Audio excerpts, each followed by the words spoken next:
Hello and welcome to Confidence After Cancer.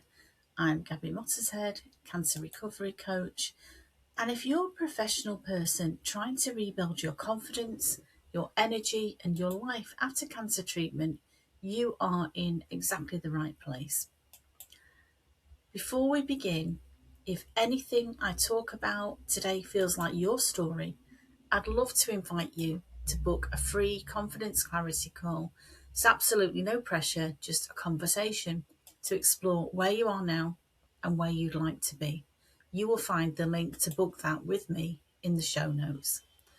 And today's episode is one that I hear about almost every single week.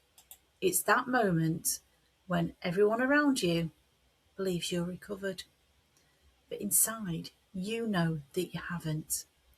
Everyone says, "Oh, wow, you look amazing. So good to see you back.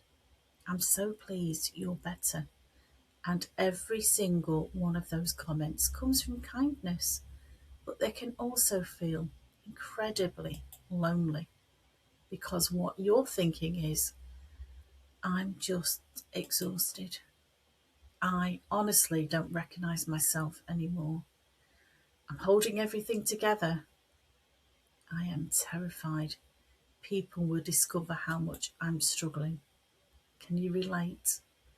Perhaps you've gone back to work, you're meeting deadlines, you're smiling in meetings, you're picking up the shopping, sorting the house, looking after everybody else like you always have done. And from the outside, it looks as if your life has returned to normal. But inside, you're wondering why it feels so hard. Why is this so difficult? And this is really about the invisible recovery. Cancer treatment ends. Appointments become less frequent.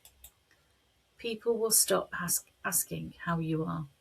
And life expects you to slot back neatly into the person that you were before, except you're not the same person.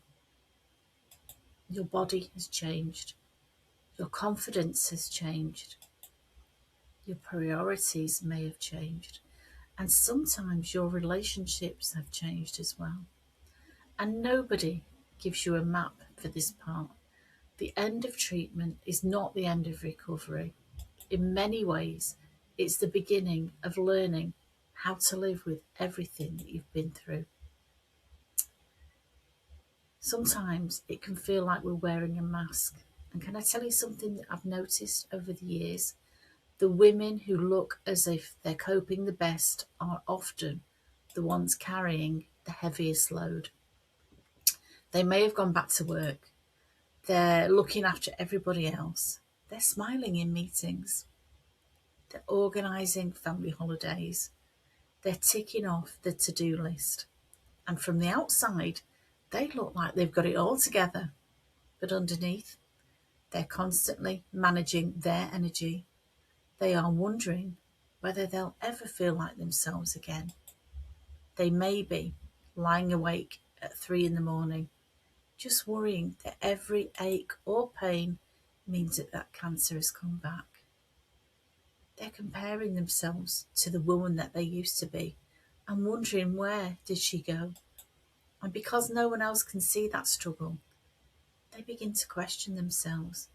Is there something wrong with this? Is there something wrong with me? Maybe I should be over this by now. Everyone else seems to manage this better than I do. What on earth is wrong with me? And here's what I want you to know. There's nothing wrong with you. Recovery isn't measured by how quickly you bounce back. It's measured by how gently you learn to live with everything that you've been through. Many of the women I work with are incredibly capable. They've built successful careers or maybe a successful business. They are the dependable one. They are the organizer, the leader, the person that everybody else relies on. So they become very good at pretending, smiling, working, looking fine until they get home, close that front door, and completely fall apart. Not because they're weak, far from it, but because they've been carrying far more than anybody realises. I want to remind you You don't have to earn your rest. I see this so often that many women feel like they have to earn the right to rest. They'll say, once I've finished this project, or well, once everyone else is sorted, or once the house is tidy, or once I've caught up at work. But here's the truth: recovery doesn't happen in the gaps that are left over. Recovery needs to become one of your priorities, one of the most important things that you can focus on.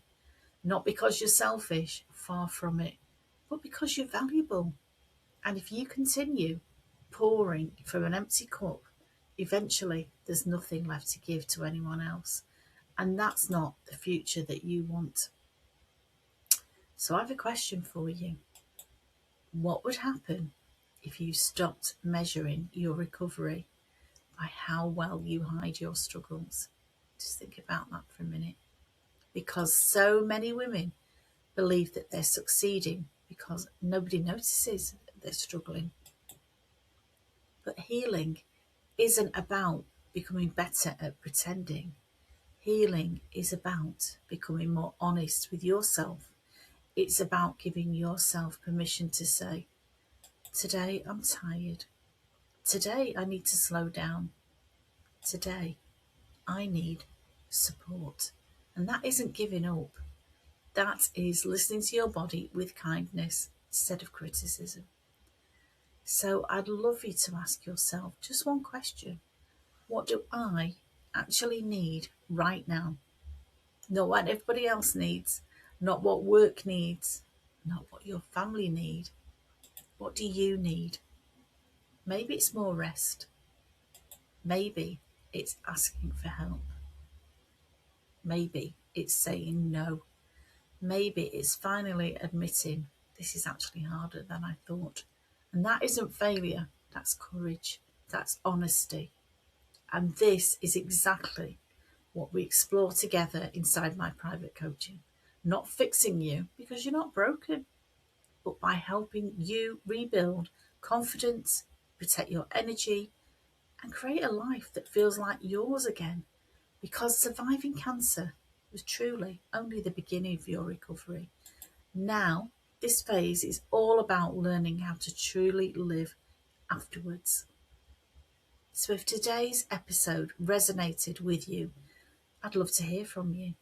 And please share it with another woman who needs to know that she's not alone. And if you're ready to stop simply surviving and start creating a life that feels good again, I'd love to support you. You can book a free confidence clarity call using the link in the show notes somewhere around this podcast. So thank you so much for spending this time with me today. And remember, you don't have to prove that you're okay. You don't have to recover on anybody else's timeline. And you certainly don't have to do this alone.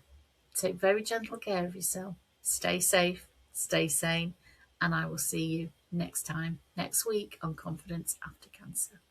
Bye bye.